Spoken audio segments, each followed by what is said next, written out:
Hello, welcome to Linguistic Academy. Today the topic I am going to explain before you is noun and types of noun. In previous video I had explained you different parts of speech. Now I am going to elaborate them one by one. In this video I will be discussing noun and its various types in detail. Here we go. Noun. The most simple definition of a noun that we have been studying since beginning is that noun is the name of a person, place or thing. Now let me get into detail. We see that in grammar, noun refers to name of something, whether it is material or immaterial. We can say that it refers to the name of a person, place, thing, animal, idea, action, or quality. When we keep all these definitions in mind, we see that nouns make up largest class of words. Most of the words that we use every day fall into any of these categories. Moreover, nouns are usually single words, but sometimes they refer to more than one thing. As far as etymology of noun is concerned, the word noun is derived from the Latin word nomen, that meant name of something. This definition led to Anglo-Norman word non or nom, that was also used in the same way for the name of something or the definition of noun. But the present word noun was used back in 14th century during the Middle English time, and it meant name of a name or noun that we use today. Well, let us explain this definition of noun with the help of examples. The first example is the sun rises in the east. Sun and east are the names. So these are two nouns in the sentence. Number 2. The elephant has a great strength. Elephant is the name of an animal, while strength is the quality. Prime Minister announced relief fund. Prime Minister is the name of a person, while relief fund is the name of a thing. Brad Pitt is my favorite hero. Brad Pitt and hero both are used as names of a person. I love to see the museum. Museum is a place. Many people gathered to see firework at Sydney Bridge. Firework is an action, while Sydney Bridge is a place. Honesty is the best policy. Honesty is the quality. His belief in humanity is above all. Humanity is the idea. And always speak the truth. Truth is an action. So all these are defining various types of noun. Action, idea, name of a person, place, thing, etc. Let us move on to the types of noun. Types of noun. Basically, there are two types of noun: proper noun and common noun. Proper noun. Proper noun can be defined as the name of a particular person, place, or thing. It is a noun that identifies single identities, means it is the name of a person, place, or thing that is only one of its kind. Or we have no other item like this. They are usually one in a whole lot of similar things. Therefore, they can be distinguished separately from common nouns. Since they are one of a kind, they are capitalized to distinguish from the sentence. For example, my favorite drink is Pepsi. Pepsi is the only drink with its name, and we can identify Pepsi bottle from 1,000 bottles. Madame Tan has been very kind teacher. Madame Tan is the name of the teacher among many other teachers, so it is a proper noun. Helen was the goddess of beauty. Helen is also a specific name that is assigned to the goddess of beauty. So all these three proper nouns are capitalized in the sentence. Common noun. Common noun is totally opposite to proper noun. It is the name that is common for many things, many persons, or many places. As it refers to things in general, not specific ones, a common noun can also be the name of an identity referred to a group of similar things.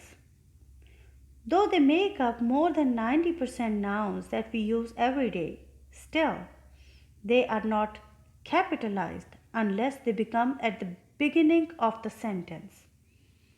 For example, the boys went to play cricket. There are two nouns in this sentence, but boys is used for boys in general, and cricket is just a game, not any particular match. She was trying to answer the phone while buying coffee. Now the phone used in the sentence is any phone, so it is a common noun. Mountains look incredibly beautiful during rain. Now we are talking about mountains in general, not K2 or Mount Everest. In case of using any of the two, the noun will change into proper noun and it will be capitalized in the sentence. Types of common noun. While studying in more detail, there are 6 types of common noun. Concrete noun, abstract noun, collective noun, compound noun, countable noun, and uncountable noun. Concrete noun. The first of all comes the concrete noun. It is the noun that refers to the things that have physical existence. Things that belong to this category can be identified by our 5 senses. What are our 5 senses? Touch, smell, sight, hearing, and taste. Concrete nouns contain no abstract quality, like they are not the ideas or concepts, etc. They are easy to understand and remember. For example, my house is built with bricks. The costume of bride was really beautiful. Candy bars are delicious to eat. Now look at the underlined words: house, bricks, costume, bride, and candy bars. They all have physical existence. Therefore, we are going to consider them as concrete nouns. Abstract noun. Abstract nouns are totally opposite to concrete nouns because they refer to things that have no physical existence. As they represent quality, concept, idea, or an event in which some information is shared, but we cannot see them physically. As on her birthday, she invited many friends. He was a lot of leadership qualities. He has a lot of leadership qualities, and honesty is the best policy. Now, birthday, leadership, honesty, and policy, these all are concepts. but they have no physical presence. Therefore, they are abstract nouns. Collective nouns. These are the names used for a collection, whether it is a number of people or a certain category of things. They are single words that represent more than one items in their category. Therefore, they are considered as a single identity for a whole lot. But this doesn't mean that they don't have a singular or plural form. They have both of them. For example, Napoleon's army was defeated at Waterloo. Our class took a field trip to Natural History Museum. Our family got united on Grandpa's birthday. Now all three collective nouns, army, class and family. It is telling about a lot of people, but it is explaining them as one unit.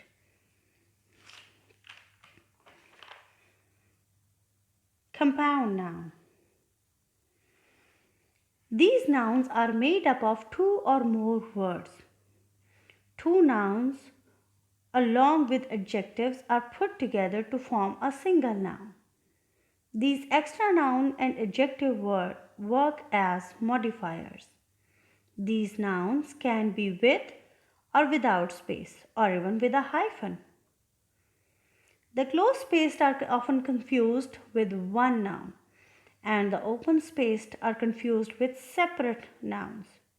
For example, I love to watch fireflies in warm summer nights. My mother-in-law is the kindest person I know. Be sure to add bleach to the washing machine. Now look at all these three nouns. Fireflies. Fire and fly are two different words. But when we combine them, the word becomes firefly. It is a bug. And here we are using plural of it as fireflies. These two separate nouns are combined together to make one compound noun. Mother-in-law. Three different words are joined together with hyphens, and it has become one relationship noun, that is mother-in-law. Washing and machine are two different words that are joined together with a space, but they are working as one unit. Countable noun.